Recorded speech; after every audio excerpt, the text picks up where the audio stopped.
కల్వకుంట్ల కవిత గారు, మీరు పవన్ కళ్యాణ్ గారి గురించి తర్వాత మాట్లాడుదురు. 10 ఏళ్ళు మీరే అధికారంలో ఉన్నారు కదా, ఒక్కసారి నిరుద్యోగులు మాట్లాడే మాటలు కూడా వినుండ్రి. అదేవిధంగా ఆ నిరుద్యోగుల గోసవుడుండ్రి, ఉద్యోగాల కోసం ఎట్లా రోడ్డెక్కి కొట్లాడుతుర్రో ఒక్కసారి ఎంతమంది నిరుద్యోగులు 10 ఏళ్ళు అధికారంలో ఉన్నావు కదా, ఆ 10 ఏళ్ళల్లో మీరు కరెక్ట్గా ఉద్యోగాలు ఇచ్చుంటే, ఆ రోజు కనుక నువ్వు మాట్లాడుంటే ఈ రోజున ఇంతమంది విద్యార్థులు రోడ్ ఎక్కే వాళ్ళ ఒక్కసారి ఆలోచన చేయాలి.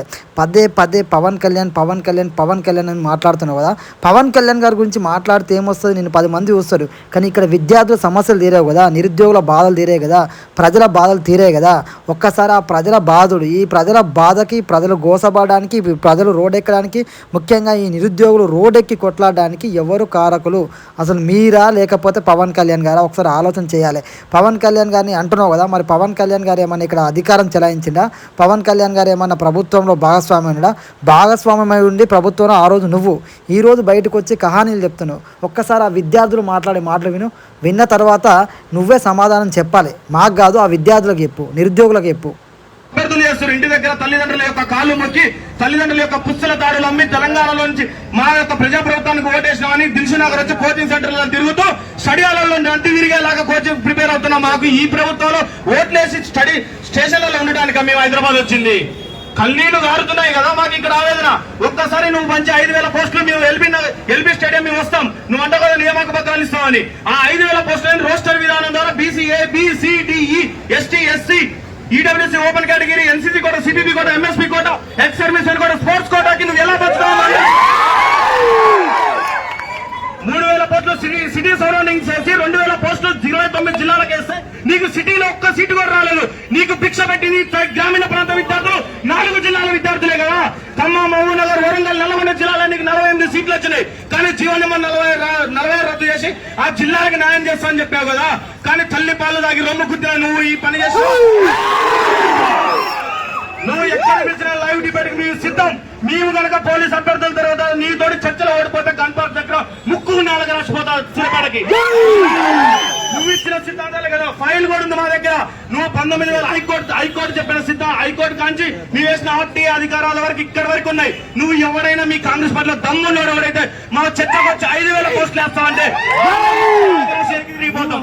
కానీ ఏ పాపం చేసినా నీ దిల్సునగర్ లోని అభ్యర్థులు ఇంటి దగ్గర స్టేషన్లలో అరెస్ట్ చేసి ఆ వీడియోలు తీస్తుంటే ఇంటి దగ్గర కళ్ళ తల్లిదండ్రులు కన్నీళ్లు పెట్టుకుంటుంటే, అరే మాకు ఆ రోజు కాళ్ళు మొక్కి నువ్వు ఓటేపిస్తే నిన్ను లాఠీ చార్జ్ చేసి స్టేషన్లు అంచుతుంటే ఏ ముఖం పెట్టుకొని ఇంటికి వెళ్ళాలి పండుగలు కానీ ముఖం పెట్టుకోలేక ఇక్కడ దిల్సునగర్ లో అవస్థలు పడుతున్నావు. ఒక్కరోజు నీ పిల్లగాలను తీసుకొచ్చి దిల్సునగర్ హాస్టల్లో అన్నం నింపి మా యొక్క ఆవేదన తెలుస్తుంది. ఏ పాపం చేసినావు? మేము ఇంటి దగ్గర 5,000 పోస్టులు వేస్తావు. నీ గుండె ధైర్యం ఉందా? రిలీజ్ అయ్యి నీకు దమ్ముంటే ఎవరికైనా ఛాలెంజ్ చేస్తున్నాం మేము. ఎక్కడి నుంచి వస్తాయి? ఇచ్చిన చిత్తు కాగిత, ఇచ్చిన వినతి పత్రాలు చిత్తు కాగితలోకి చెత్తబుట్టలోకి వెళ్తుంటే పరిష్కార మార్గం ఎక్కడ వెళ్తుంది? స్టేట్ కి హోమ్ మినిస్టర్ లేడు, స్టేట్ కి డీజీపీ లేడు. మేము ఎక్కడికి వెళ్ళి వినతి పత్రాలు ఇవ్వాలి? ఎవరికి ఇస్తే న్యాయం జరుగుతుంది? ఎవరికి చెప్తే న్యాయం జరుగుతుంది? అంటే ఎవడు అడిగేవాడు రాడనా? ఎవడు ప్రశ్నించేవాడు లేడా? తరానికి ఒకడు వస్తాడు, ఖచ్చితంగా నిన్ను ప్రశ్నించేవాడు వస్తాడు. నువ్వే అన్న కిందిస్తా పోలీస్ పటేల్ కుటుంబం నుంచి వచ్చినావు. పోలీస్ అభ్యర్థులతో పెట్టుకోకు దయచేసి చెప్తున్నా. ఎందుకంటే అర్ధాకలితో కూడా నిండు నడి ఎండలు కూడా 1,600 మీటర్లు ఊరికే గుండె ధైర్యం గల మా గ్రామీణ ప్రాంత విద్యార్థులు.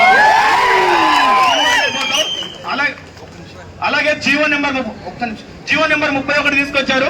కానీ 2024 నుంచి 2026 వరకు ఆ జీవోనే చెల్లలేదు. అంటే చరిత్రలో జీవో నెంబర్ 31 వల్ల ఉపయోగమే లేకుండా పోయింది. అలాగే ఎవడైనా గుర్తున్న వాడు ఎవడైనా జీవో 87 తీసుకొచ్చి ఏది రిలాక్సేషన్ పెంచుతాడు. కానీ వీడు ఏది రిలాక్సేషన్ తగ్గించిండు. అంటే ఎందుకు ఎవడైనా నిరుద్యోగులు పెంచాలి కానీ నిరుద్యోగులు వయసు తగ్గిస్తాడా? అలాగే జీవో నెంబర్ 46 రద్దు చేశారు. కమిటీ చేసింది. ఆ కమిటీలో ఎవడున్నాడో వాడికే తెలియదు. అంటే ఏ పాపం చేసినామని చరిత్ర ఎప్పుడైనా కాలం ఏదైనా అవకాశం ఒక్కసారి వస్తుంది.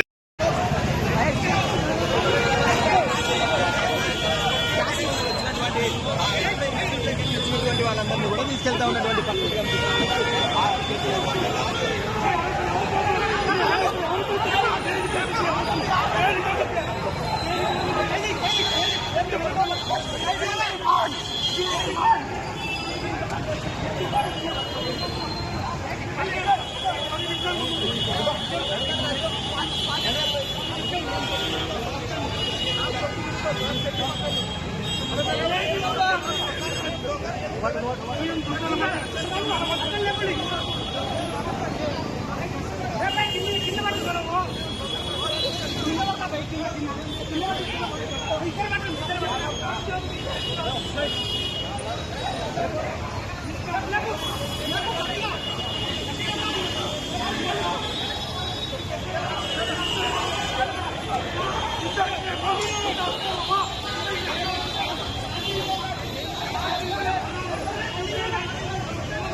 జరుగురు మోడల్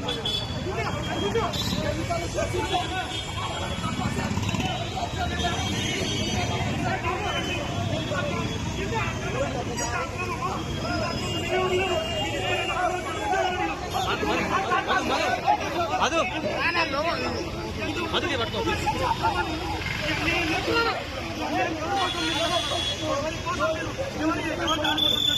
ఎవరు మెప్పు కోసం మీరు ఆలోచన చేస్తా ఉన్నారు. ఒకసారి మీరు ఆలోచన చేయాలి. తెలంగాణ ప్రభుత్వం నిండా ఉంటుంది, చంపాలనుకుంటుంది. మాకు ఏదైనా బాధ జరిగితే బాధ్యత ఈ ప్రభుత్వం తీసుకోవాల్సిన బాధ్యత ఈ ప్రభుత్వం పైన ఉంది. దయచేసి మమ్మల్ని రక్షించుకోండి. తెలంగాణ సమాజం దయచేసి రక్షించుకోండి. ఎంపీడీఓ కోర్టులు 120 కోర్టులు డైరెక్ట్ రిక్రూట్మెంట్ కాకుండా ఇండైరెక్ట్ రిక్రూట్మెంట్ చేస్తా ఉన్నారు. ఓన్లీ ప్రమోషన్ ద్వారా చేస్తా ఉన్నారు. అంటే నిరుద్యోగులను నిలబుచ్చడానికి ప్రయత్నం చేస్తుంది ఈ ప్రభుత్వం. కాబట్టి దయచేసి అర్థం చేసుకుని అతని ఎస్ఐపిసి కూడా 20,000 కోట్లు రిలీజ్ చేసేంత వరకు ఉద్యమం అవ్వలేదు.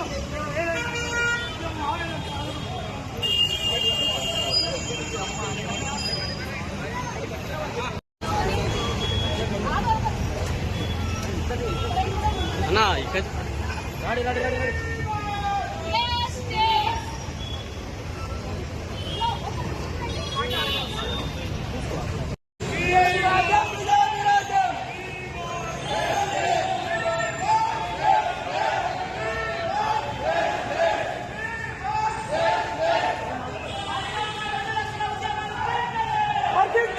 పట్టించాలి